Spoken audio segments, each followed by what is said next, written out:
WeeBattle Radio. What's up? It's your boy Hood Rock, DJ Mackie G. Yo! We got LT in the building from Gideon's Army. Yes, sir. Hey, Yes, sir. last time he was here announcing the Fed paying, helping them out. But his initiative with the Gideon's Army done moved to, y'all done moved the city, moved to Yes, sir. Congress, and all Yes, kind of sir. stuff y'all been doing. Yes, sir. We in the courts. We in the community. We in, like I say, one of our members on the community oversight board, and we also, doing our thing in politics as well. Cause we definitely got to get in politics, cause that's where the power at. Yeah. And y'all got something going on next. Yes, sir. Next week? Next Monday, September the 7th at Minerva over on Buchanan. We got a fundraiser we holding because we trying to, continue to raise funds so our organization can continue to function and provide for the community, because we feel that the resources that we provide is much needed, and it's very few that's out here that got boots on the ground that's addressing the serious issues that our community is facing. Yeah. Yes, sir. And I know we got a movement we're gonna be talking about later on. Y'all stay tuned about the from school to prison pipeline that's going on. What's your views on that? This is a Umar Johnson Yes, topic. Sir. Yes, sir. Well, my views on that is because last year we worked inside Pearl Cone. Okay. And that's what one of Gideon's Army main issues that they address is trying to curb and stop the school to prison pipeline, which one of my comrades, he be in a few minutes, that will give you the data on all that right there. However, what we do is we operate inside Pearl Cone, where we was, but they removed us because of power struggle with the principal over there and our founder. However, when we was there, we would have circles, and before the students get suspended, they would send the students to us. Okay. The teachers do.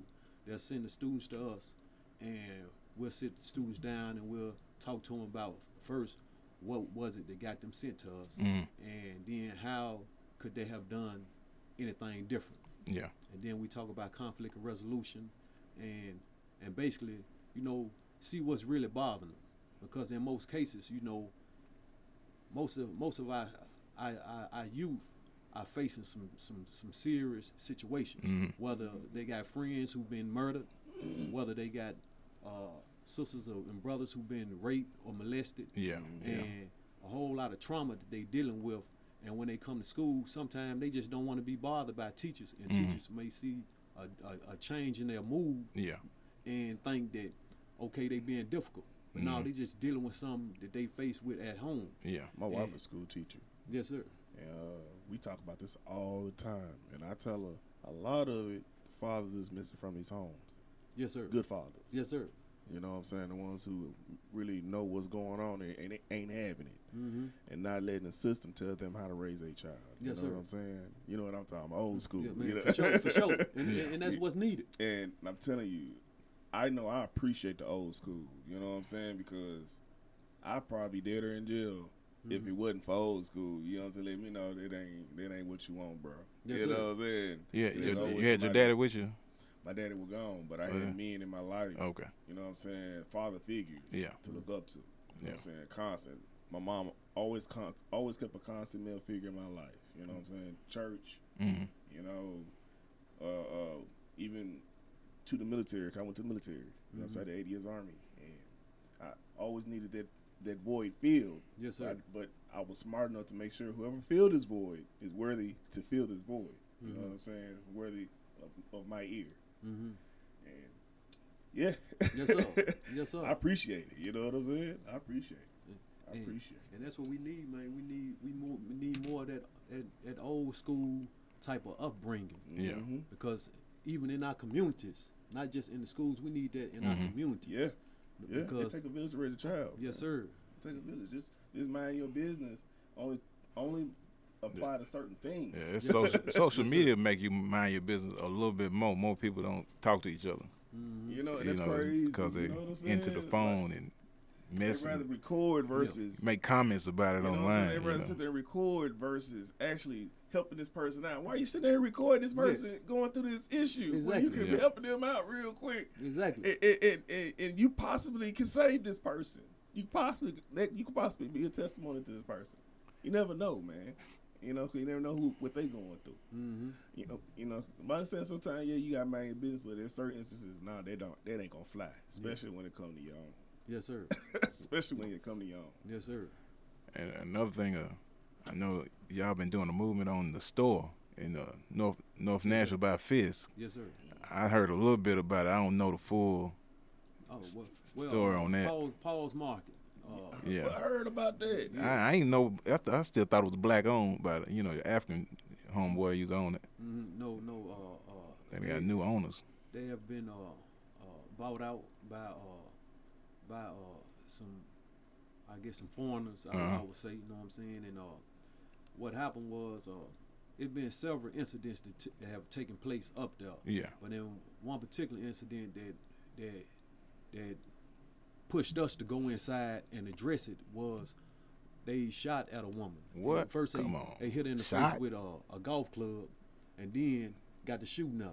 Come on, man. Yes, got to shooting at her. But they locked up two of the workers at the store. Yeah. However, when we heard about it, we went inside the store the next day, and had to sit down and talk to not to sit down, but just talk to the owner as well as, you know what I'm saying, the dude that was behind the cash register. I don't know if that was his son, but just told him, man, look, we don't want police putting their hands on black folk. We don't want black folk putting their hands on black folk. We definitely don't want nobody else putting their hands on black folks. So if you got an issue, then come holler at us. Because when we did our rollout with get the violence interrupters, we went to every business out of North Nashville, told them, look, we out here, we canvassing.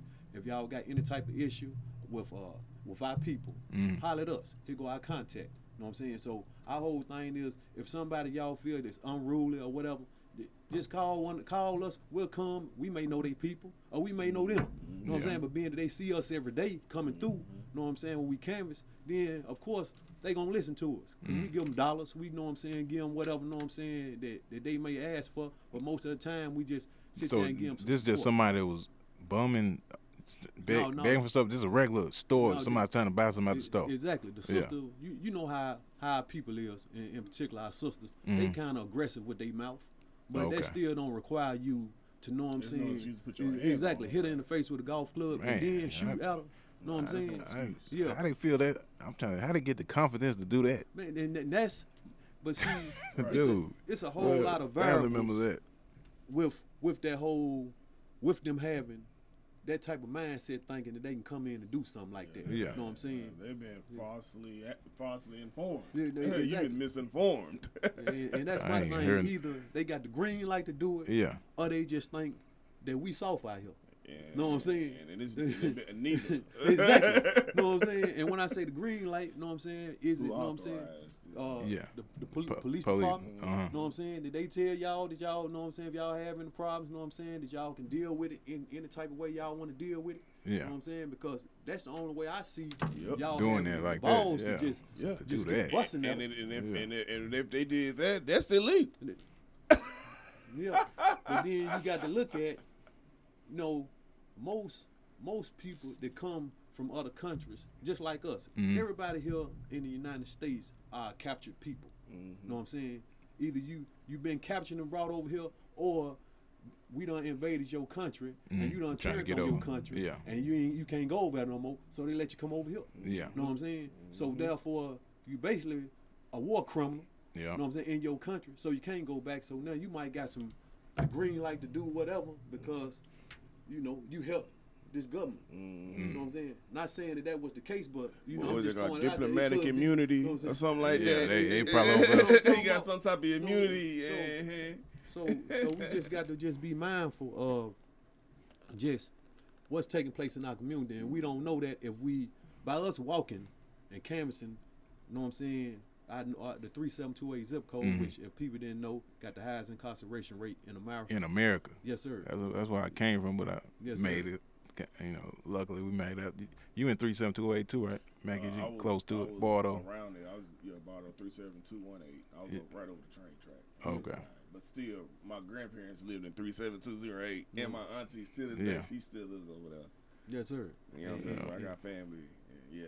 And then that area got the highest concentration of blacks. It's more blacks out north than anywhere in Nashville. Yeah. You know what I'm saying? Because you go to the schools kind of put that there too, because all the schools over two black schools. Yep. So that may be the reason why it's the highest incarceration rate, because they count them too. Yeah, and it's a profit grab right now. Yeah. So if you put somebody in an economic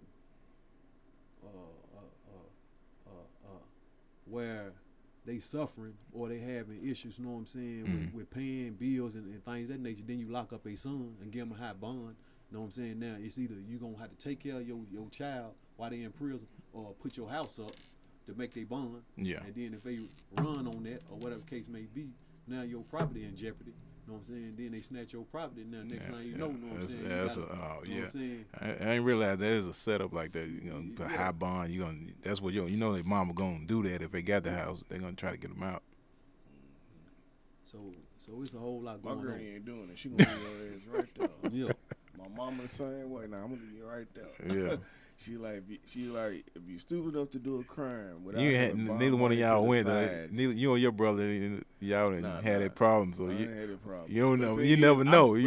I've had to go to jail and had to make bond before, but I had bond money because I made sure if I was gonna do it, I got bond money. You feel me? You know what I'm saying? Because that's the way I was raised. She said if you're gonna do something stupid, at least be accountable. Yeah. Be responsible. That's how my mom was. She made you think of, if you're gonna do it, at least be smart about it. Mm-hmm. Think it all the way through. Cause she said, I know you. If you go to jail, it was worth it. It was worth it because I raised you. I know how you think. So she's like, so I know, and I also know you always keep a little money to the side. So just make sure you got your money ready for bond to make bond, cause I ain't paying. She said, I'm gonna leave you right there. All I can do is throw you a prayer. That's all I got for you. And I can respect that because she's like, I raised you better than that. Yes, sir. So I can respect that. So yeah, your boy keeps the bond money. Hey, that's what, know what I'm saying. If you out there moving around in the streets, or doing wrong, then you need to have bond money. I might just being black out here. Just being black out here. Yes, head it to the side, because you never know what situation here you in. Ain't that what Steve Harvey said? We black out here. Yeah, we black out here, man. You black, man. You better have you some money put up. Steve Harvey, because you never know. Steve Harvey lost his job talking like it on the air. For real though, I'm telling you, brothers and sisters, y'all make sure I got money put up, because we can go to jail for being us. Yeah. And then we've seen it on video. And die for being dying for being us. You know what I'm saying? Not harming nobody. What they said, your boy got off. He had a seatbelt on and everything, got killed, and everybody got off for like they done nothing. Like it was like, that's crazy. When dude got killed with the seatbelt on, the police killed him. Where was this at? Was that? It wasn't New York, was it? Had a seatbelt. He had a seatbelt and his little girl in the back seat. Oh, you talking about Castile up in Minnesota? Talking about the one who had the license to carry? You ain't talking about him, are you? Or this something new? It's old. It's just they just got a verdict on about Fernando Castillo. He had his daughter in the back seat, and he had a seatbelt on. His girlfriend in the car. Yeah. And they all got off on it. That's crazy. Yeah. I'm like, but that's just. That dude that killed Eric Garner, though, he got fired. You know what I'm saying? Mm-hmm. But it's crazy because I read some of the articles and stuff on the response, and some of the police was like, they shouldn't have fired him. I'm like, what? Mm-hmm. Get out of here. Get out of here. Tell me I would have put him in sensitivity training. No. Sensitivity training. No. Dude. You know what I'm saying? Like, even after watching the video, this man choking his brother out, killing him right there on camera. Yeah. It's crazy, like. And you can bring it closer to home. Look at Daniel Hambrick. Yeah, shot that boy in the back. You know what I'm saying? Shot him in the head. In the Pose head. no threat. Yeah, in the back of the head. Back of the head. Yes, sir. Like, for real. Yes, sir. I saw the video. Yes, sir. A few times, and I'm like, if he get off, he just didn't want to run. Didn't feel like running after him. You know what I'm saying? Man, do your job, bro. Yeah. If you go, cause for real, hey, you got to work. Yes, sir. You at work, bro. Do your job, bro. But they got that out. That out is, I was scared. I feared for my life. And he running away. What you scared Hey, of? scared of somebody running. Scared of a shadow.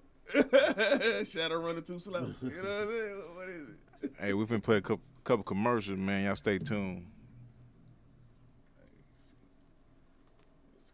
Looking for cheap flights or cheap tickets? Then call. That's right. Call the low-cost airline travel hotline now for prices so low we can't publish them anywhere. Low Cost Airlines has all kinds of cheap travel deals. Fly domestically and save up to 75%. You can even fly internationally and save even more. Yes, fly anywhere in the world and save a lot of money on your plane tickets. We'll even save you money with cheap travel deals on hotels, rental cars, even complete travel packages. So don't book your tickets until you call us first for the absolute cheapest prices on U.S. and international airline tickets and hotels. Call right now for prices so low they can't be published. Travel experts are here 24/7 to help. 800-704-1662. 800-704-1662. 800-704-1662. That's 800-704-1662. This is a national health alert from the 24/7 Diabetic Health Hotline. If you, a family member, or loved one has diabetes, listen closely. Now, regardless of your age, if you have insurance, you may qualify to receive diabetic testing supplies with little to no out-of-pocket cost. Get free delivery, free information, and all the paperwork is handled by our accredited suppliers for free. Call the 24/7 Diabetic Health Hotline now for details. But wait, there's more. If you call right now, you could get a free meter upgrade. In addition, we'll give you a free pedometer as our special gift to you. We have knee, back, and other braces available, as well as pharmacy services. Regardless of your age, if you suffer with diabetes and you have insurance, we can help. 888-710-2437. 888-710-2437. 888-710-2437. That's 888-710-2437. Kicking in, man.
DJ Mac EG.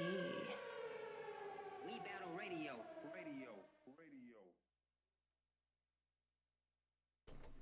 Yo, WeeBattle Radio. We back at your boy Hood Rock, DJ Mac EG. Yo. We got Dr. Umar Johnson, #1 activist and teacher of Black unity and Black knowledge. And you're gonna be telling us about the school to prison pipeline and what we need to know about it. We already had Gideon and his army, and they told their view about what they're doing about it. Dr. Umar, what is your goals on it?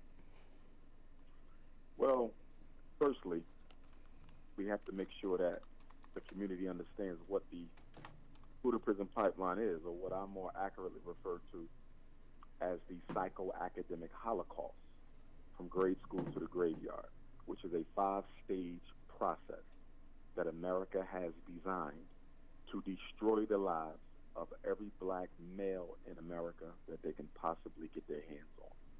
Stage 1 is intentional miseducation. If you don't understand stage 1, there's no need to talk about stages 2 through 6. 1 is the most important.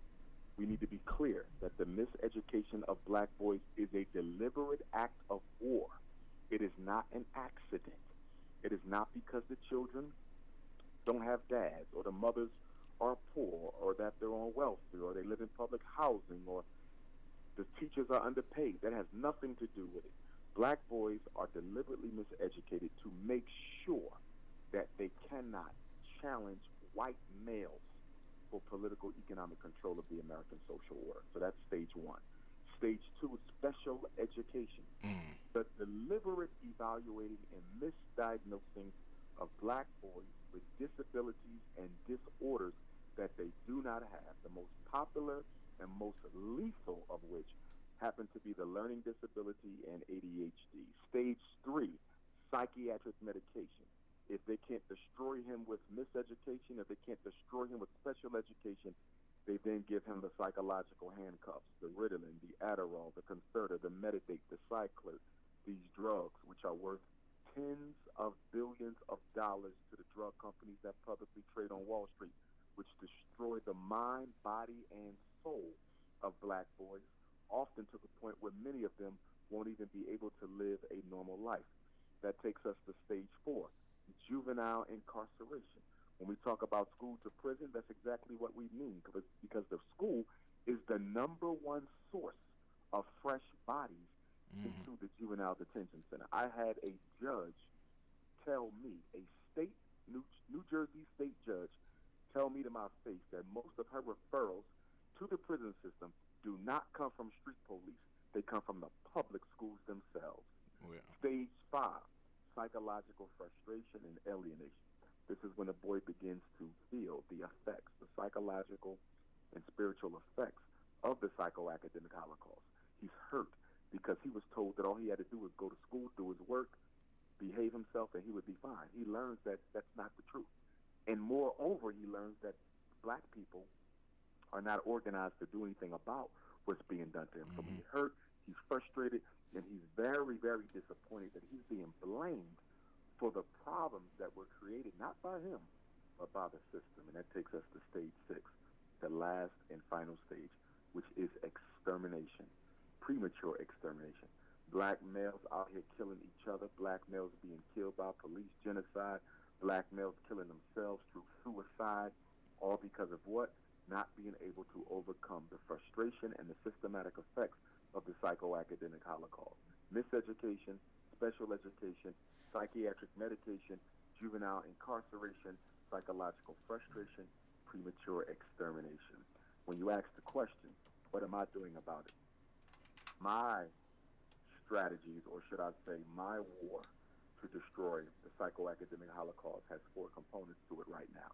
The first component is me, by directly educating the community like I'll be doing when I come to Nashville, Tennessee, September the 7th, making sure parents have the information that they can use so that they can effectively advocate for their children. So I am a solution myself, a walking, talking solution.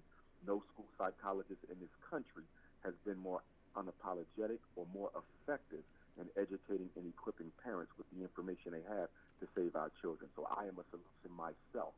Number 2, my book, Academic Holocaust, The Special Education and ADHD Wars Against Black Boys, copies of which I hope to have with me in Nashville, September the 7th, and in Memphis, October the 5th. And that is a must-read book for any black person raising black children, because it is the only book, I repeat, the only book in print ever written in this country, 400 years, that teaches black parents how to legally and effectively defeat the psychoacademic Holocaust. Number 3 is the National Independent Black Parent Association, an organization we founded in Baltimore in 2016 to organize black parents in every city, every district, every town, every state, so that we can fight back effectively against the psychoacademic Holocaust. Each chapter has a set of committees. There's a special ed committee to fight against special ed exploitation. There's a discipline committee to fight against the unnecessary suspensions and expulsions of black children. There's a policy committee to change the policies in the schools that abuse our babies. There's a finance committee to investigate how they spend the money that they get from our tax dollars. There's a social action committee to help our parents access resources they need so they can feed their children, clothe their children, and put a roof over their children's heads. And then there is also a parent advocacy committee where we go into the schools with our parents and we help them fight to protect their children. And the last committee is a homeschooling committee where we organize with parents who want to homeschool their children, pull them out of the psychoacademic Holocaust environment, and give them a revolutionary Pan-Africanist education. So anyone listening in the good state of Tennessee who's interested in being a part of the National Independent Black Parent Association, it could come on out September 7th. And number 4 is the fact that I often offer regularly free Black parent teleconferences. I haven't done them in a while because I've been so busy with the Frederick Douglass Marcus Garvey Academy. Okay. And I offer these Black parent teleconferences to help our parents fight for their children, where they can call in and ask me any question they need in order to help their child. And if they need private one-on-one consultation, something that they need to discuss that they don't feel comfortable sharing with the public, they can schedule private consultation with me. And number 5, last but not least, is the Frederick Douglass and Marcus Garvey RBG International Leadership Academy for Black Boys. We have achieved our goal on February the 7th, exactly 1 week before the birth of the greatest black leader in American history, my cousin and uncle, the Honorable Frederick Douglass. We purchased 2 schools in Wilmington, Delaware. We have the Marcus Garvey School right across the street from the Frederick Douglass School. 2 schools, 4 buildings. We have achieved our goal, but we're not done, because we're now trying to raise $1 million to renovate those buildings in time to open up the school next August the 21st, when we celebrate the 100 years of the red, black, and green Marcus Garvey flag. So anyone who wants to make a donation to the liberation of the minds of black boys can send a check of money order payable to the FDMG Academy to P.O. Box 9634, Wilmington, Delaware, 19809. I repeat, P.O. Box 9634, Wilmington, Delaware, 19809. They can also use the Cash App, cash.me/$FDMG School. Again, that is cash.me/$FDMG School. If they want to work at the school, they can send their resumes to fdmgresumes@gmail.com. If anyone needs to reach out to me directly, they can do so through the website, drumarjohnson.com. They can also text message me, 215-989-9858. Again, 215-989-9858. Or they can call the 800 number, 8444 Dr. Umar. That's 8444 DRUMAR. And you'll be live at the Soul Day. Is that what it's called? Absolutely. Soul Day. Saturday. Soul Day, Nashville Soul Day. By the way, I've only been to Nashville once. Okay. I've only spoken in Nashville once. It was at Fisk University. That was in 2015, I believe. 14 or 15. Okay. And what I was told, it was one of the largest indoor attendances they have ever had at that university for a scholar Okay. that was not funded by the university or funded by the university. The gym was jam-packed. We was in a gym, and the gym was standing room only. I was told that it was unofficially, could have possibly been the largest lecture they've ever had for a scholar in the school's history. That includes W.E.B. Du Bois, but definitely in recent history, I was told by people who work at the university that they had never seen that many black people come out to Fisk for a black conscious lecture. So this is my first time in 4 or 5 years coming back to Nashville. I get a lot of love in Tennessee. Just got invited to come to Memphis October 5th, and I'm just looking forward to coming on back to Nashville. So Tennessee got me twice, which I'm happy to say because I haven't been to Tennessee a lot. There's some states I haven't had a chance to spend a lot of time in, even though I get a lot of love there. Tennessee is one of them. So September 7th, Nashville Soul Day, the Prince of Pan-Africanism will be in the building. Yeah, we got the 2 black schools in that same vicinity, so they probably all came out to that, and they'll probably be coming back out on this Soul Day. Yes, sir. Yes, sir. I'm looking forward to it. I'm definitely, I don't consider this work that I do, I don't take it lightly. It's not a game to me. It is very much a life or death situation for us as a people. I was just in Nat Turner land 48 hours ago, celebrating the 400th year of black people in this country under North American British white supremacy. Yeah. And as I told the brothers and sisters down in Nat Turner land, which obviously August the 21st is also the anniversary of the Nat Turner War, the Haitian Revolution, the George Jackson Prison War, as well as the Frederick Douglass Fugitive Slave Convention, that this century here, and we're only 2 days now, we're 2 days into the 5th century for black people in this country. This century here is going to be a century for survival. This is going to be a century for survival. See, we've had 4 stages in our sojourn in America. Our first century was a century of shock. We tried to understand what the hell happened and what we were going through. Yeah. Century number 1, 1619 to 1719, that was shock.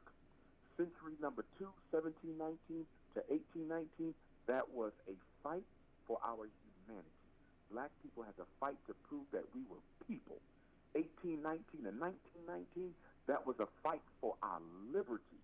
1919 to 2019, that was a fight for our equality.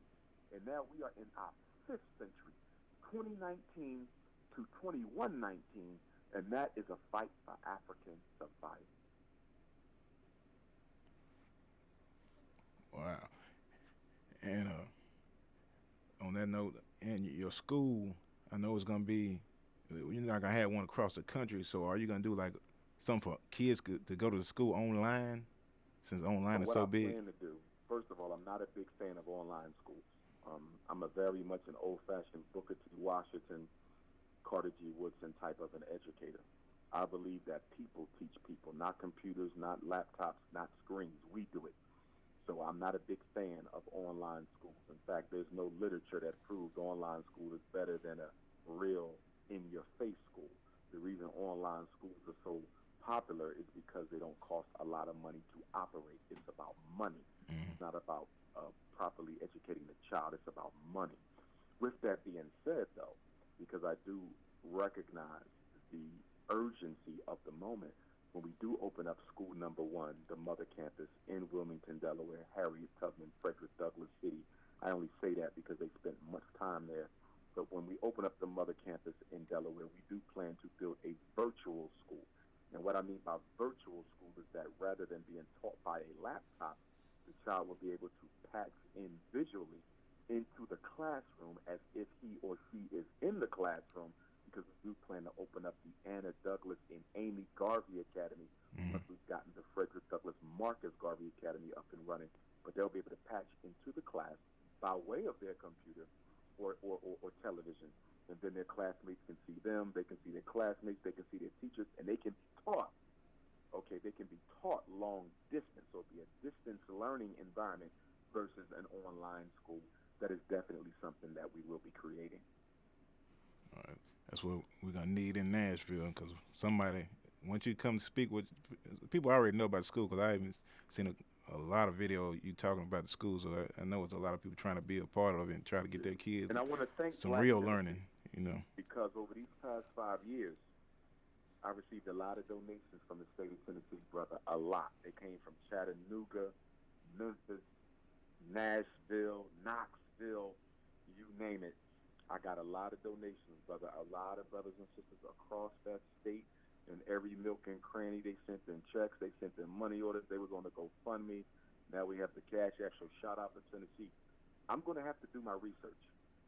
But if my preliminary conclusion is correct, FDMG will be the first school in American history and possibly in Pan-African history where the school was funded by every black community in the world. I think we will be the first school ever that was funded by every black community in the world. We received donations from Africa, Europe, Australia, the Caribbean, Central America, North America, South America, the South Pacific. I believe, and we have records of this, so I just need to go back and check. I believe that we've gotten a donation from every state, from every country, from every continent. Whoa. I don't know of another school, except maybe Garvey's, because in the Garvey days we had the Booker T. Washington University and the Universal Liberty University. So except for maybe Garvey, okay, maybe the Honorable Marcus Garvey schools may have been funded from every state, every country, every continent. I need to check on that, but mine certainly was. So if I'm not the first, I'm going to be the second. We've already made history in the school that I opened. Well, we got some representative from the Gideon's Army, which is the activist movement that walks around in the city and make sure everybody's taken care of, and they're in the mayor's office. They're everywhere. So we got LT. He's gonna ask you a question. Yes, sir. How you doing, brother? Peace and love, black man. Peace and love. Yes. I heard you mention George Jackson, and that's one of my prophets. Because me and my comrades, we are paying homage and recognition to Black August. Are you familiar with Black August, brother? Yes, sir. I'm very familiar with it, of course. There's so many different Black August conceptualizations out there. Some people have a Black August that's dedicated exclusively to George Jackson and his brother Jonathan. Others have a Black August that's dedicated exclusively to Nat Turner. Others, the Haitian Revolution. And then there's some who are more Pan-African and collective with it, where they celebrate all of the great events and lives that came into the world, ancestors who were either born in August or who participated in great moments in our struggle that occurred during the month of August. Yes, sir. Yes, sir. And the latter is what we paying homage to. All the ones who made the ultimate sacrifice and participated in the struggle for us to still be in existence. And my question to you, I know you said that you will be taking applications. Would you be hiring convicted felons? That's going to depend on state law, which we're currently investigating. I'm sure I can. The question is, to what extent can they be involved directly with the school? So, for example, you can often have a convicted felon as long as it wasn't sex abuse, child abuse, anything like that. Yes, sir. You could have them involved in non-instructional positions: security, janitor, groundskeeping, stock, bus drivers. They can do those types of things. Because I am private and I don't take federal money at all, I should have more freedom than anyone else with regard to hiring ex-felons. The question is, I have to find out to what extent that I can do that. Needless to say, they're going to be watching everything I do with a fine-tooth comb, especially since the school is in the very same city where likely Democratic front-runner Joe Biden is from.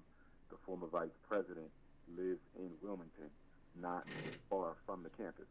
So they're watching everything that I do. In fact, every time I show up at the school, a city van or car goes down that street. So I think they got cameras all over my campus anyway, because there's no way, so when I pull up, you know I'm there within less than 5 minutes running down the block. Mind you, I don't have any neighbors. The block is exclusively ours, which is what I like about it. There's no houses, no other business. That whole block is us. In fact, I renamed it Ifatunde Avenue. So there's no way for anybody to call them and tell them I'm there because nobody's there. So I think they got cameras on me already, brother. I believe that black identity extremist list, I know I'm at the top of that. because more than just the rhetoric, I do the work. Y'all probably at the top of it right with me. So those who do the work at the top of it, the ones who Gideon's arm is up there, running their mouth, they're not worried about them because they know they're just looking for attention and income. They're not trying to make any transformations. But for people who are actually on the ground making transformations, who have the support of the people, we are the ones they're really concerned about, not the YouTube talking heads. Yes, sir. And that's what our organization is about. We boots on the ground. We canvas our community. The 37208 zip code. I don't know if you know about the 37208 zip code, which has the highest incarceration rate in America, and that's here in North Nashville. That's the same area where Fisk and Fisk 37208. Exactly. That's where Fisk University, Tennessee State University, Meharry, Medical College, all of that right there is in the 3728 zip code. That's why you get a big turnout. I forgot about Meharry too over there. To that point on mass incarceration, one of the things I'm going to be doing this year, and I'm going to take it very seriously because I've been talking about it for a couple of years, but I'm going to move on it this year, and that is the ex-offender task force that I want to build. It's time to organize the ex-offenders. I think the ex-offenders are an untapped resource of unlimited power and pressure that we can bring to bear to change things in this country for black folks, because most black folks are scared of white folks. Most of them are scared to go to jail. Ex-offenders have been to jail. Ex-offenders have already had their run-ins with the law, run-ins with the police, run-ins with the power structure.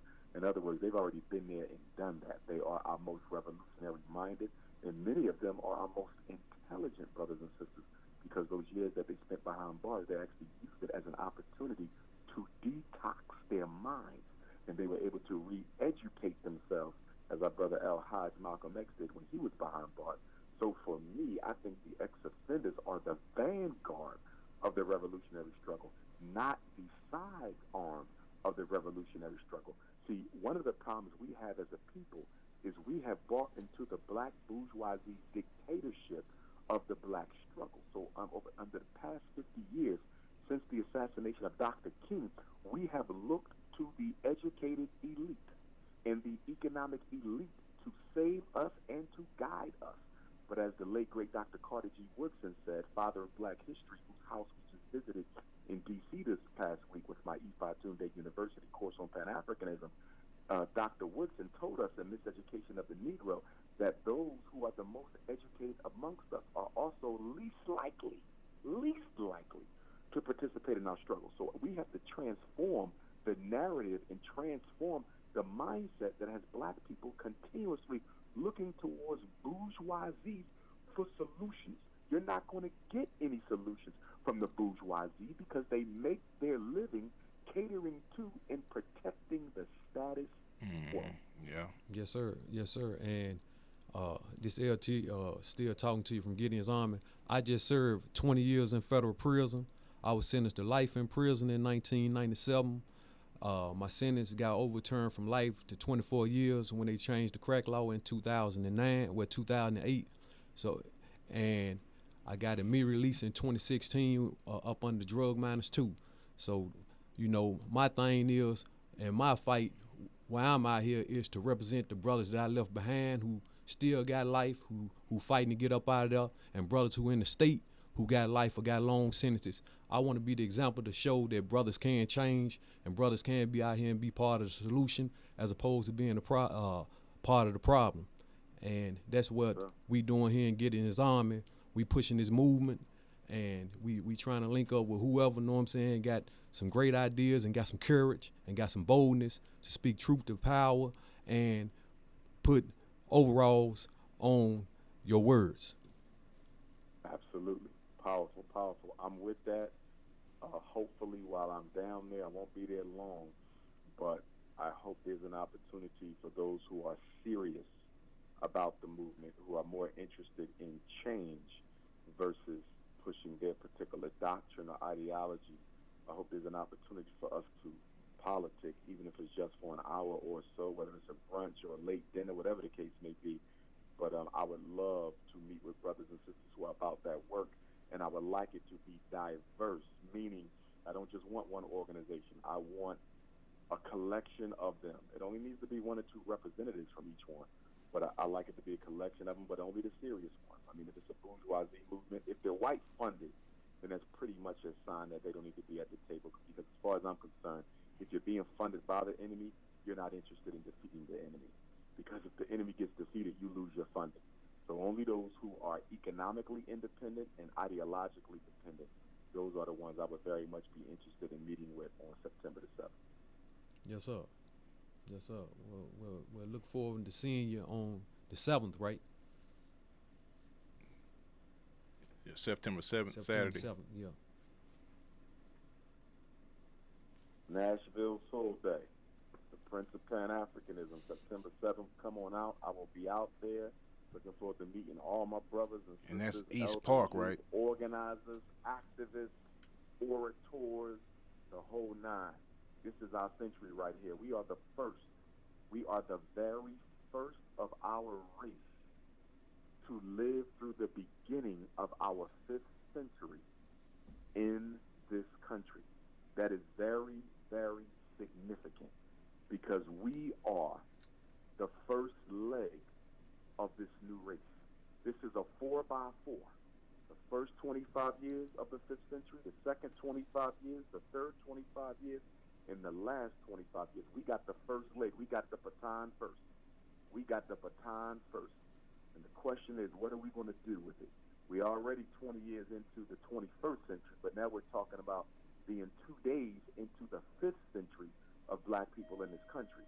So we have to really buckle down and get something done, because when we dead and gone, I don't want it to be said about us that they had an opportunity to set us up right with a strong foundation, and we failed our people.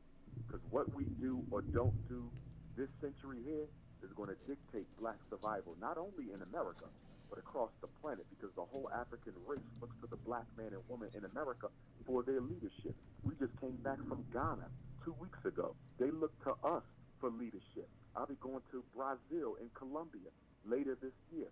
They look to us for leadership. I'll be going over to Europe, Brussels, Belgium, the end of next month. They look to us for leadership. Everywhere I go, and I've spoken on every continent except Australia, but I'm in communication with brothers and sisters from Australia. Everywhere we go, they look to us for leadership. So when we fail, we don't just fail ourselves. And we don't fail black America. We fail the race. And we cannot afford to let that happen. We got another Gideon's Army movement leader who just came in. Yeah, how you doing, Doctor? I'm a student, and I just want to say I really appreciate it, and we are really excited about you getting down here. Something very particular about what's going on here is I heard you talk about we live in an era of survival, and down in Nashville we've had so many gains and so many wins that we're thriving at this point in time. It's not perfect, but we're moving towards a place where we are able to exist and able to have the ability to make a mistake. Because a lot of the times out here as black folks, we can't make mistakes, because those mistakes we pay with our lives. So I really do appreciate you, brother. I learned a lot, and I'm glad you coming down here. And like you said earlier, man, I really hope we get a chance to connect and build together. Absolutely, I'm looking forward to it. And again, if anyone needs to reach me personally, whether it's a parent with an issue with their child, special ed, ADHD, learning disability, autism, vaccination, evaluation, IEP, that's my expertise, mental health and education. My doctorate is clinical psychology. I'm a certified school psychologist as well as a certified school principal. So anything I can do to help the black family down in that part of Tennessee and throughout the whole world, please feel free to call on the activists, organizers. They want to bounce some ideas off me. Other people with radio shows, they want to bring me on for a conscious, serious conversation. Feel free to reach out to me. Again, that my cell number, my personal cell number is 215-989-9858. Again, 215-989-9858, just to let the family know. I'll be speaking tomorrow in Linden, New Jersey. They have a Black Family Festival up in Linden, New Jersey. I'll be keynoting that. Then I'll be in Jacksonville, Florida next Friday, August the 30th, Orlando, Florida. the day after, August the 31st, and then it's off to Nashville, Soul Day. Then from there, I'm in Bridgeport, Connecticut for a back-to-school seminar. Then it's off to Europe, Brussels, Belgium, to organize the Pan-Africanist in Europe. Appreciate that, Doc, and I hope people really do reach out to you, man. I have one quick question, something that you just Sure. said about bouncing ideas out of you. What we do at Gideon's Army is all of our programs are an attempt to dismantle the school-to-prison pipeline. So we do a lot of creative things as far as pushing those levers in order to disrupt our kids going into the prison system. So my question to you is, how would you change the way our current justice system functions? You said, how would I change say that again, I'm sorry. Yeah, how would you change our current justice system? Okay. Well, first of all, we don't have a justice system. We have a criminal injustice system. The system itself is criminal. We have a criminal injustice system. Three things. Number one, capitalism has no right to be investing in crime. When the capitalists are allowed to invest in crime, then the capitalists become the criminals, and they manufacture the crime in order to create victims that they can exploit for financial gain. In a country that claims to be about justice and freedom, how in the hell can you allow people to invest in crime by way of private prisons, by way of private parole systems and probation systems, and by doing business with the prisons and allowing your corporations to pay prisoners, underpay prisoners, to get products made so that they don't have to pay regular Americans and American Africans a decent livable wage outside of the jail? That's number one. No one should be allowed to invest in crime, because when you invest in crime, you're going to have to manufacture crime, because capitalism is about supply and demand. Supply and demand. You make the supply based on the demands. That means you're going to have to create a demand for prison in order to get rich off of it. So that's number one. Okay? Number two, all right, the other thing that needs to happen is most of the laws that are mass incarcerating black men and black women need to be changed, overturned, modified, or destroyed. Okay? That's number two. There are too many people in jail for petty crimes for which they should not even be in jail. That's number two. Number three, you have to get rid of mandatory minimum sentencing, because mandatory minimum sentencing eliminates the discretionary power of the judge or the DA. Okay? Not that they're on our side, but a brother or sister standing in front of a sentence, okay, is better able to plead, or their attorney is better able to plead a better deal if they can negotiate with a living, breathing person.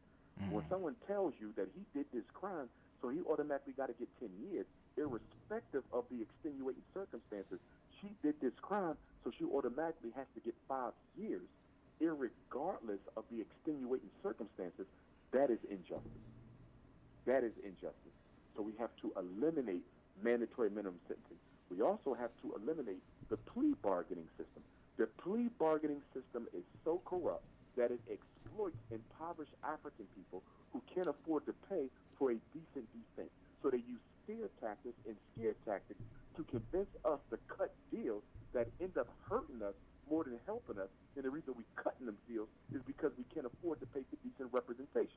Also, there needs to be a fight. There needs to be a fight to enforce the constitutional right, okay, to a speedy trial. How can you say the Constitution guarantees us a speedy trial when you got Africans right now sitting behind bars all across this country who have committed no crime, simply have been charged, and they've been sitting behind prisons for 1 year, 2 years, 3 years, 4 years, waiting to see the judge? They haven't even been adjudicated. They haven't even been seen yet. No hearing, simply waiting there because an overcrowded criminal justice system is denying them their right to a constitutionally protected speedy trial. So, I mean, there's so many things you can point out with this. Another change to the system, once someone, in my opinion, has served their time, if you feel the need to have them on probation or parole for 5 years after that, no problem. Keep them on for 5. If it was a serious crime and you need to do 10, okay, keep them on for 10. But once they have served out their sentence and their parole or probation period, their record should be expunged. It doesn't have to be thrown away, but it should be hidden from public view and should not in any way be visible to people who will be responsible for giving them opportunity or giving them employment. No employer should see the record of anyone who has served their time and served their parole and been clean for 5 years. There needs to be a move for a national expungement act that expunges records after 5 years of being clean, except for sex offenders. That's what I was about to say.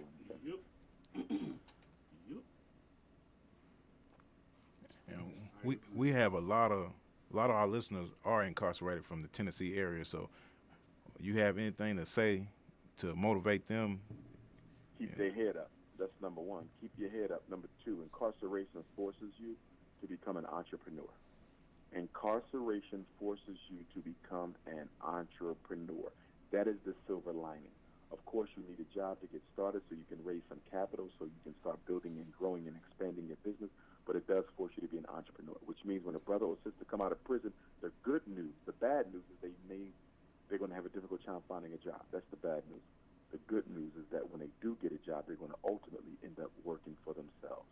And that's one of the things I want to do with the Ex-Offender Task Force.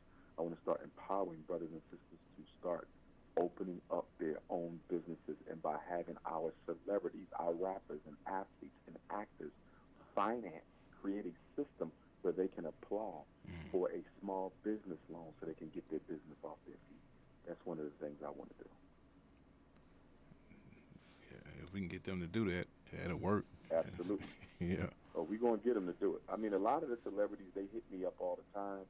I was just contacted by a celebrity the other day. I don't want to call his name. And they're watching us. They're watching us. They're watching me.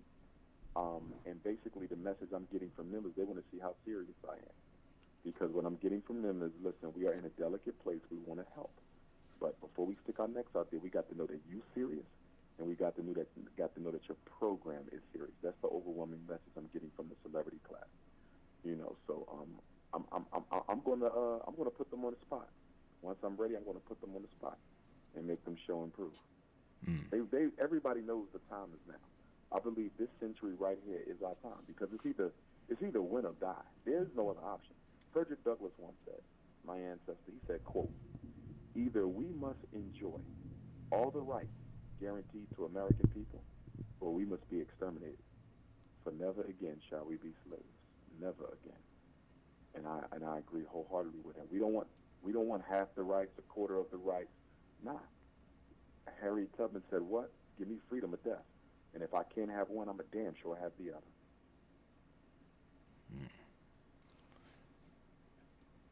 I think what they say the number one FBI looked at people looking for black knowledge.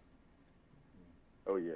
I don't understand that. Very uncomfortable with the climate of black consciousness to an extent because they understand what they went through in the 60s with H. Rap Brown and Stokely Carmichael and SNCC and CORE and the SCLC. They understood that the black power movement of the 60s almost brought America to the point of collapse. They don't want that to happen. So they're monitoring black consciousness very closely. However, at the same time, they are at peace. Although they are keeping an eye on us, they're not as anxious as they were in the 60s because they recognize that most of the leading personalities in the black conscious movement are only after money and status. But they know that most of the people they see on YouTube ain't going to do a damn thing to hurt white supremacy, okay? They know that. But then they see those of us on the grassroots, on the front lines, the ones that ain't spending 24 hours on YouTube. Because if you're on YouTube all day, you damn sure ain't doing no work. You can't do both. There's no way you are making video after video after video and you are of use to your community. It's no way. It's okay to do it, but there should be a balance. When all you do is make videos, you ain't doing no work. I don't even have a YouTube channel. I have more videos on YouTube than any living black scholar in the world. There's no scholar alive that has more videos than me on YouTube, and I don't even have a channel, nor do I post my own videos. That's because of the love that I get from the people. The people consider my work to be so important that they post it. You see, I don't even have a YouTube channel because I'm doing work. I don't have time for that. See, when you're serious, you're out working. You don't have time to sit there. The Honorable Marcus Garvey never wrote an autobiography because he didn't have time to, you see. So the workers are not the talkers, you know, and one of the things we're going to have to do and get real serious about, we're going to have to put a line in the sand. We're going to have to decide who is which one, because there's no way you can just say, if you consider yourself conscious, come on out for the struggle. No, I'm not doing that, because half them Negroes talking about black consciousness, they're not serious. They're not trying to change nothing. So they're not struggling with me because they're not about struggle. They are about entertainment, making money. So we're going to have to put a line in the sand and say, listen, where the workers at? And if you consider yourself to be a worker, what have you done? And you cannot list teaching as an activity. What have you done? And you cannot list teaching as a, well, I'll make videos for people. I write books now, fam. Nah, that's not enough no more. That was enough the last century. This century is new rules to this game. In this century, writing books, articles, and running your mouth on YouTube and giving speeches, that no longer is considered conscious activism. No more. And I do all of those. But guess what? My work is more extensive than any of those. I speak around the world more than any scholar on this planet of our race. No one gets requested to speak more than Dr. Umar on the planet. But guess what? My work in the street is even significantly greater than the speeches I give. So I don't even want the speeches. Don't even put that on the resume, because that's preparation for the struggle. That ain't struggle. Struggle is when you out there organizing the people. Struggle is when you confronting white supremacy systematically or otherwise. Teaching and educating is important. I want to make sure I'm clear. It is very important, but it can no longer be considered struggle. It is preparation for the struggle. What are you doing besides teaching? That's the question that has to be asked. So for all the people listening who want to participate, what should they do to start? Well, number one, education and economics. Everything begins with education and economics. Until we get the money right, nothing else is going to be right.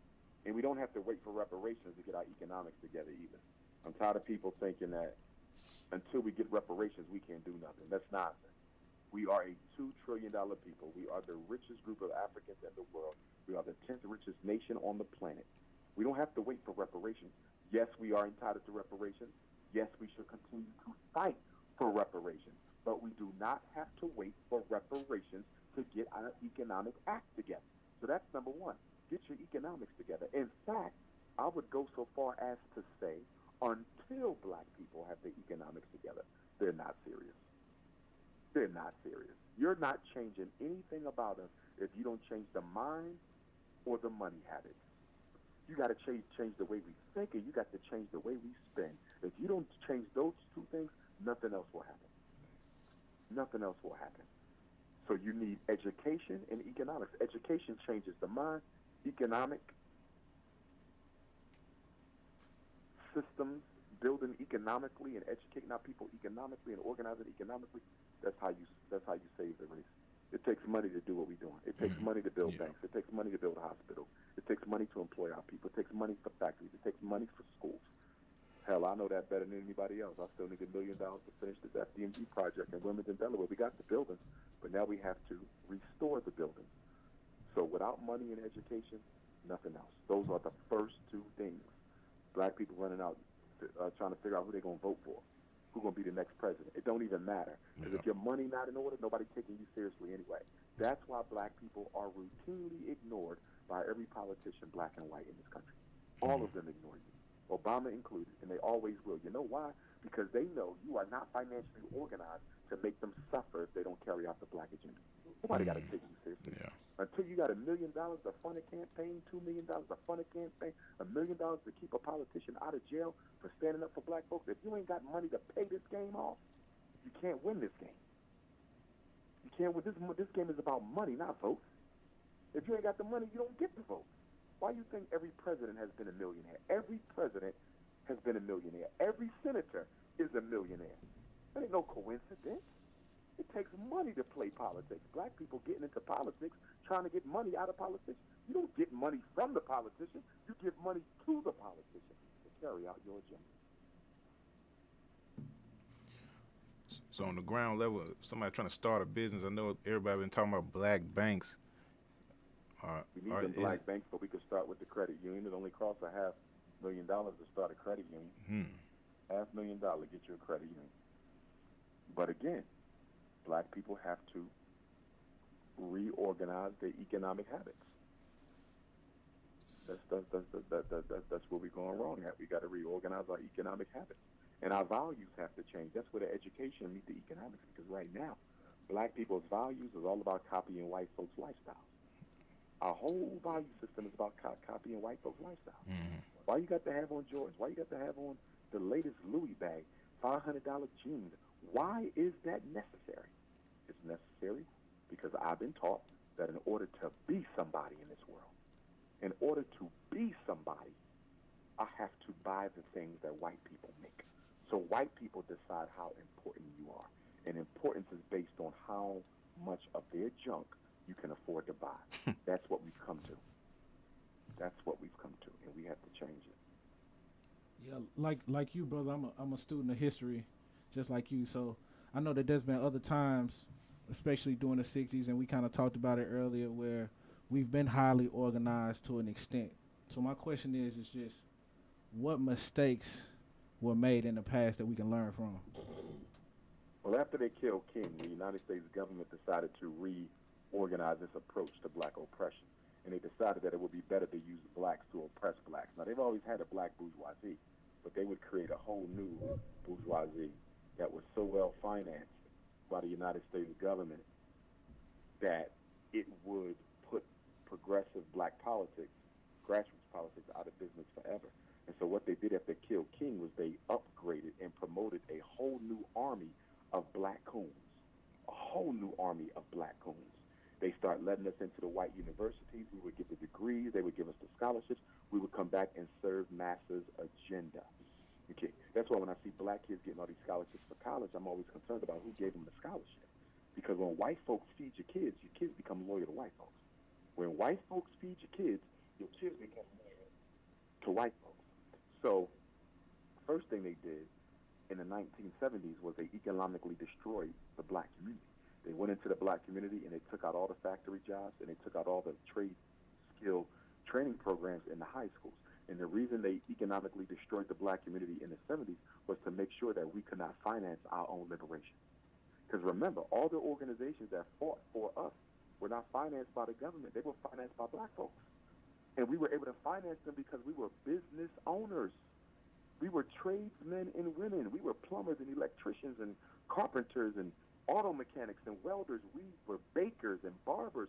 We had our own business, so we couldn't get fired for financing Huey P. Newton. We couldn't get fired for financing H. Rat Brown. We couldn't get fired for financing Stokely Carmichael because we made our own money, and the black community was our customers. The black community was our customers. They said in order to neutralize black power, you got to neutralize the black dollar. The white man said in order to neutralize black power, you have to neutralize the black dollar. And that's exactly what they did. They destroyed the black man's ability to take care of his family. They made the black man economically irrelevant in the 1970s. And then in the 1980s, they dropped off the crack. And in the 1990s, Bill Clinton came with his anti-crime bill. And then in the year 2000, George Bush came with his federal anti-violence initiative, with his faith-based initiative and start funding black churches. Then they gave us the knockout blow in 2010, and that was Barack Hussein Obama. Put Negroes to sleep for 8 years and let white folks steal everything they could, gentrify the community, homosexualize our kids, mass incarcerate our men, destroy our women, and now look at us now. We damn near in the 60s again. And why? We took a nap so a black president could have a comfortable presidency. Barack Obama should have never been president, and I don't ever want to see another black president for the rest of my life. And why don't I? Because anybody who sits in the White House, their job is to serve white supremacy. I don't care what color they are. So why do I want to see a black face saving my enemy? Keep the president white so black people understand who's in charge. When you put black people in white positions, it gives the illusion of inclusion. And the last thing we need is another illusion to keep us from our inclusion. So I don't want to get your words confused, brother. So you're saying like keep the government white? Keep the government white. Why do I want somebody black in government? Let me say that another way. How has blacks in the government benefited black people? If there's an answer to that, I'd like to hear it. Now I'm a political science major. Because last time I checked, everything we got as black people, we got through blood. You can't name one thing we got through vote. Nothing. You got out of slavery through blood. You got the Civil Rights Bill through blood. You got the Voting Rights Act through blood. Nat Turner shook the foundation of slavery. And it was the Nat Turner War that destroyed slavery, scared white folks so much that in 35 years, slavery was over. How did Nat Turner do that? Through blood. If you can show me a significant change to the black experience in America that we got through politics and not blood in street protests, I want to hear what it is. I'm not aware of it. I'm not aware of any change we got that we didn't pay for it in blood. And guess what? You're going to pay for every other change you got in blood. This police genocide we got going on, you think you could vote that away? Name the presidential candidate, Democrat, Republican, Libertarian, Green Party. Can you name the presidential candidate who has stated that they have a program to deal with police genocide? So Has Cory Booker stated got a program for police genocide? Hell no. Has Kamala Harris stated she got a program, a plan to deal with police genocide? Hell no. Has Bernie Sanders stated he has a None of them. None of them. You know why? Because everybody knows, but nobody wants to say it, that the only way black people are going to stop police genocide is the same way they stop slavery, through blood. Yeah, and I'm curious on what the brother LT thinks, like when I get done rapping, but I'm just curious about like how we stop from sounding like the oppressor, because we know we all got the oppressor in us. Like we said, we've navigated white supremacy for the majority of our lives. The ones who are still out here and the ones that are listening, that are blessed enough to still be around today. And me myself, I'm Southern all the way to the core. So sometimes some people say verbiage and words that sound like my racist neighbor that I grew up beside. So that's why I was just asking for more clarity and clarification on what you meant, brother, because I know your intentions are great. You know what I'm saying? Like I said before, I consider myself a student and come in the name of love. So that's why I was curious on clarifying on what exactly you meant, you know, because it's bloody in my neighborhood, you know. So like the blood is being spilt, and most of the people that are spilling the blood look like me. That's not blood being spilt for black liberation. That's blood that's being spilt out of economic desperation and self-hatred. In other words, you got black people killing black people because of self-hate and economic desperation, meaning I'm selling this crack because I got to feed my children. You understand? I'm going to take that man's life because him pumping on my block is cutting into my cash flow, and I got to feed these kids. It's most crime in the black community is directly or indirectly related to economic desperation. Happy people don't kill people. Only hurt people hurt people.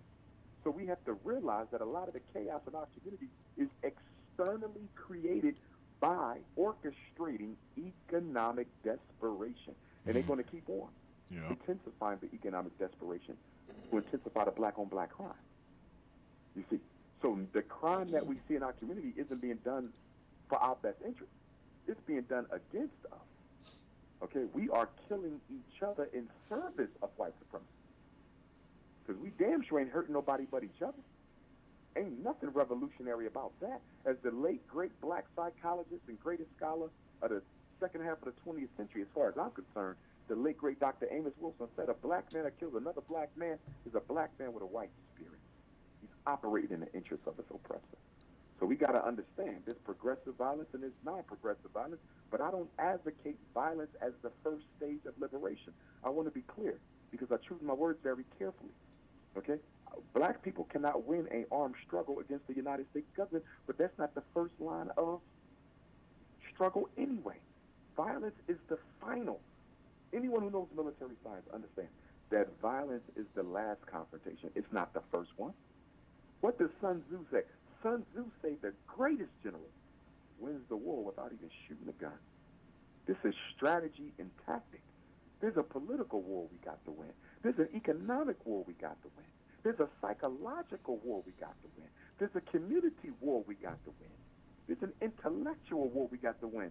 Once you get all your ducks lined up, once we organize ourselves, then you will have to fight your oppressor. And how can Dr. Umar say 3 days into our 5th century that he knows we're going to have to fight white folks once we fix our situation. Because they had to fight him in Rosewood, Florida. I know because they had to fight him in Tulsa, Oklahoma. I know because they had to fight him in Wilmington, North Carolina. I know because they had to fight them in every black Wall Street we had, the whites came in to destroy it. And why did they do that? Because white supremacy cannot tolerate black power. Let me say it again. White power and black power cannot coexist because white power believes in total domination of all non-white people. We don't have a problem with white people having white power over themselves because we are not a race of domination. We don't dominate people. We believe in justice and equality. So we don't mind white power next door to black power. That don't bother us. But for them, it does because they are a neurotic people. They are a psychologically neurotic people with a deep insecurity complex that grows out of their experience in the ice. And because of that, they cannot tolerate black power next to white power. No, for sure, brother. And the reason they're not at war with you as aggressively as they could be, and don't get me wrong, it's aggressive. But the reason they're not at war with you as aggressively as they can be is because you don't pose a political economic threat to their rule. That's the only reason why black people have even a degree of peace right now. But the minute you get your own schools, the minute you employing your own people, the minute you got your economics together, oh, you better get ready to fight because they're coming to destroy it. White power has never tolerated black power, and it never will. Yeah. We kind of say internally in our organization, all power to all people, you know what I'm saying? And all power to you, just like you were talking about, like everybody should have the power to self-present. Self-determination. Absolutely. And also, just like here in Nashville, we have gigantic food deserts. And like you were talking about before, like access to those resources usually are drivers to that violence. So in areas here where we have large food deserts or they become food deserts after 9 o'clock, where the only fresh resource is quick sacks, those gas station markets, corner stores, those areas that have a high tendency of violence, just straight up. And it's difficult, like you talked about before, of getting those resources in this white supremacy world because they've monetized that violence, because we do live in a capitalist society and everything is about capitalizing off of the capital that you can create with your momentum. And so, no, we all on the same page, brother, as far as the driving of the violence. Absolutely. Our biggest fight, though, this is as true spiritually as it is politically, family. Our biggest fight is not with our enemy. It's with ourselves. Let me be clear. Our enemy is our enemy. And he is, without question, our biggest problem. Let me be clear. But your biggest fight towards eradicating your problem is not against your enemy. It is with ourselves. We have not made up our minds that we are through being second-class citizens. We have not made up our minds that we want to be independent. We have not made up our minds that the time has come for us to throw off this American identity. We have not made up our minds that we want to educate our children ourselves. Once we make up our minds to be free, freedom will come quickly. Once we make up our minds to be free, freedom will come quickly. The most honorable Marcus Messiah Garvey, leader of the largest black movement in modern history and the greatest black organizer in modern history, he said, once African people truly get to know ourselves, and if we could get to know ourselves today, we can have a new African reality tomorrow. It is for us to decide this. The white man, from a certain perspective, is almost irrelevant. Because once you decide that you want to be free, he will not be able to stop you.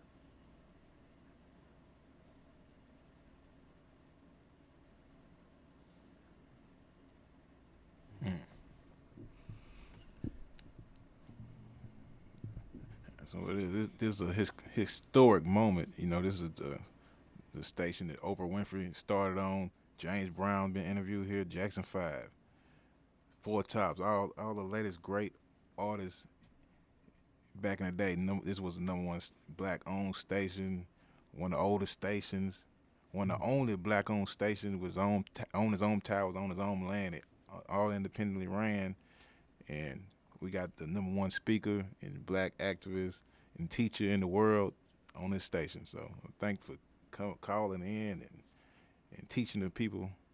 You know, they got $1 million worth of education today. You know. The honor is mine, brothers. I'm looking forward to seeing y'all September 7th. I will be in the building, God willing, ancestors supporting. It's going down September 7th. It'll be my fourth message to the community in this new 5th Black century, the quadricentennial. The time is now. It is unify or die, Pan-Africanism or perish. Another thing, the people who don't know what Pan-Africanism is, you could explain that. Sure, I can give you Pan-Africanism in 4 principles. Principle number 1, all African people, whether they are in Brazil, Nigeria, Tennessee, Brooklyn, Europe, Australia, or the South Pacific, are one family. Whether they speak English or Spanish or Portuguese or Igbo or Zulu or Swahili, they are one family. Whether they are butter almond or whether they are light bright or blue, black, purple chocolate, one family. Whether they call God Allah, Jehovah, Yahweh, Elohim, Olodumare, Amen-Ra, one family. We believe in African identity. We believe that we should identify as Africans first before we identify as being a part of any other organization.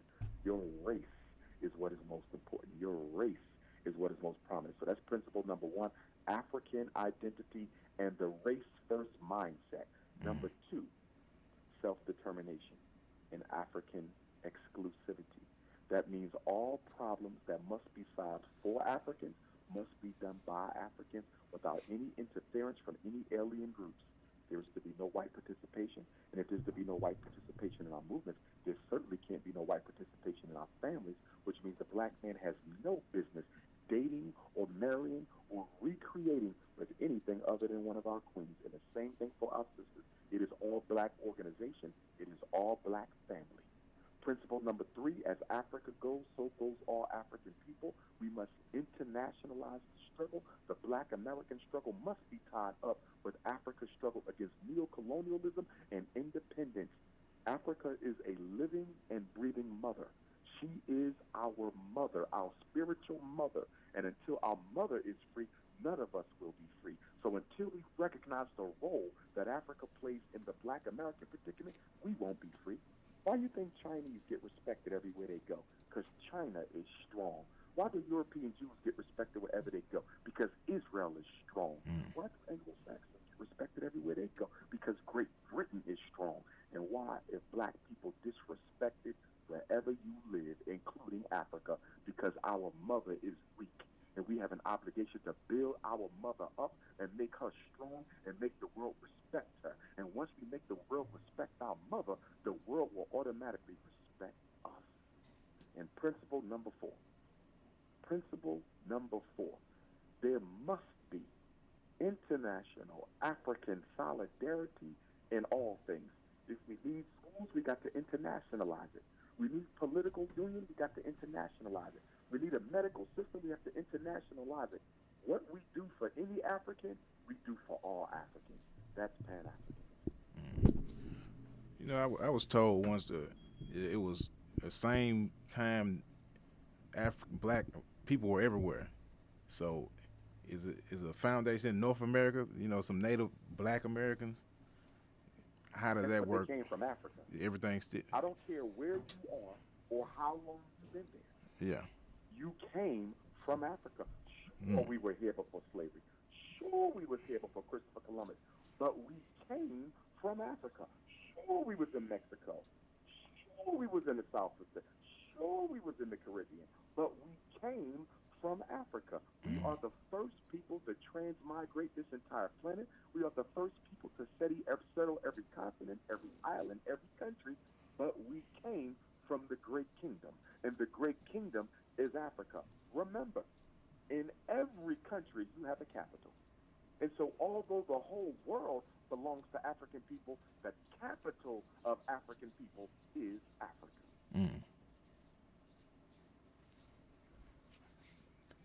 Well, that's what it is, man. We got 10 minutes to go in the show. Say anything you got for the people to follow you. I know you've been telling everybody how to find your websites and yes, get your sir. books. The website, drumarjohnsson.com. Cell phone, 215-989-9858. 800 number, 8444 Dr. Umar. That's 8444 DRUMAR. Donations, please donate. Please donate. It was donations that purchased that school, and it will be donations that restore that school. Make your check or money order payable to the FD&G Academy. Mail that to P.O. Box 9634, Wilmington, Delaware, 19809. Send your resumes in, fdmgresumes@gmail.com. Follow me on Twitter and Instagram at Dr. Umar Johnson. Follow me on Facebook, Dr. Umar Ifatunde. And let's organize. Stokely Carmichael Kwame Ture, one of our last great Pan-Africanists, said, if you organize a little, you get a little done. If you organize some, you get some done. But if you don't organize at all, you don't get anything done there. Most Honorable Marcus Garvey said the greatest weapon used against the Negro is misorganization. W.E.B. Du Bois even said that if black people would put as much effort into solving their own problems as they spend into forcing white folks to do it for them, we'd probably be free already. Not paraphrasing Du Bois, but that's pretty much what he said in that quote. So it's up to us. It is absolutely up to us. God and man are a majority against the world, so says the Honorable Frederick Douglass. So I'm just excited as we start off this 5th century. I'm going to do everything I can to my last breathing second of my life to bring about African racial independence and reconstruction. I know it is our birthright. To be free is our birthright. To be respected is our birthright. To be equal is our birthright. To be married and in love with our black women is our birthright. To birth beautiful black children, that's our birthright. To be free and in charge, that is our birthright. We have allowed them to steal our birthright, and we got to take it back. We got to take it back, whatever it takes. Frederick Douglass said, if there is no struggle, there is no progress. Those who profess to favor freedom and deprecate agitation are like men who want crops without plowing up the ground.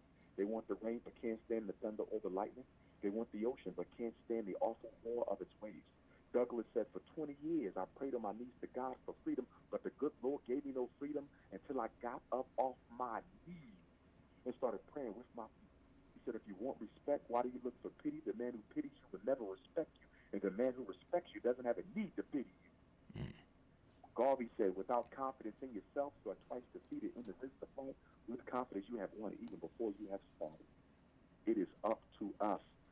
Nothing outside of us can resist what is in us once we activate that which is within us. And that which is in us is the living, breathing presence of Almighty God. You tap into that, you become irresistible and undefeated. So this war is as spiritual as it is political. Have you ever seen a spiritual force that wasn't politically forceful? Gandhi was spiritually, he was a racist, okay? But for his people's sake, he was spiritually strong, so he automatically became a political threat. Jesus Christ, whether he existed or not, is irrelevant, even if you just treat it as a fable. He was spiritually strong, so he automatically became a political threat. Anybody who's spiritually strong automatically becomes a political threat. So the fact that we're politically weak speaks to the fact that we are spiritually hypocritical. Because if we really knew God the way we claim we knew God, we would have been free yesterday, brother.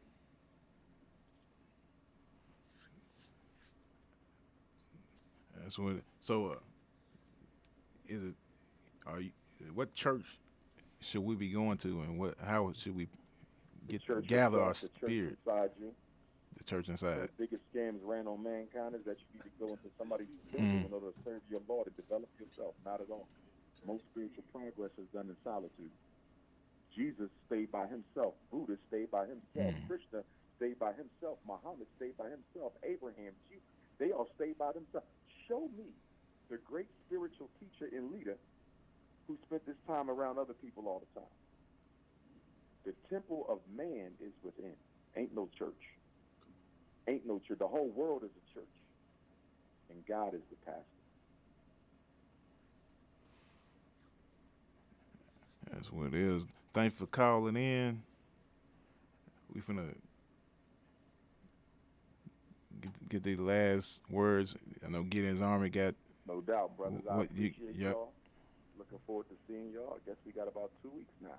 Okay. 14 days. The countdown comes. Quadricentennial. Prince of Pan-Africanism invades Nashville. September 7th. Don't miss it. It's going to be one for the ages. All right, we'll be there. Hold on, it's free, right? For everybody who's trying to come, how do they need tickets or? Get in the Army, say the last word. For sure. So I wanted to just say, man, the time is now. Like, the move is urgent. The time is now. If anybody listening to me wants to make some credible change in Nashville and they feel like they can do something, very specifically credible messengers, those are people who were once a part of what is said to be a problem, who wants to change it. Come through and holler at Gideon's Army, and we'll make sure we'll figure out the best way that you can use your skills to help improve our community. Yes, sir. LT. And just like the brother said, we're looking for people who want to get involved in this kind of work, and also we still trying to push this peace treaty throughout the city, or we trying to bring the gangs together and get on one accord, because we see what's happening across this country, as well as, you know what I'm saying, in this city where, you know, we all we got, man. Absolutely. So we need all hands on deck, trying to curb this gun violence in this city, and try to instill and inject some love into these communities, because we know that's what's missing and that's what's needed. So anybody out there that hear the sound of my voice, we ask y'all to come collaborate with Gideon's Army and help us, you know, save some lives, man, because if we don't do it, we just gonna continue seeing our youth in body bags and leaving this earth too soon. And it's our responsibility, because those that came before us, they didn't man they post and let us run astray. Now it's our time, you know what I'm saying, to stand in the gap for the youth that's out here, man, that needs some guidance and don't know how to ask for it. And being that we supposed to be the elders or the OGs or the vets, it's on us to lead them in the proper way, as opposed to sitting there talking about them and saying that they won't listen or they won't do this or they won't do that. All you gotta do is talk to them. You'll be surprised. That's what it is. Mackie G, you learned something? Oh yeah. A lot of it I was familiar with, what's going on, you know what I'm saying, just because I pay attention. For sure. You know what I'm saying? For sure. It's just I pay attention to what's going on out here. Yeah. And if I could say one thing, like the brother say, paying attention, like all the people he named, just for the people out there, have come through Nashville. Stokely Carmichael, W.B. Du Bois, Booker T. Washington, every single one. So that's why this place is super special. Yeah. That's why I'm saying it's urgent, and we come in that lineage at all times. I want to know a little more about the ticket. He dropped the mic on me, but go to his Instagram page. He got all the information on there. Dr. Umar Johnson. Life is a battle. If you ain't battling, you ain't living. We battle, we out.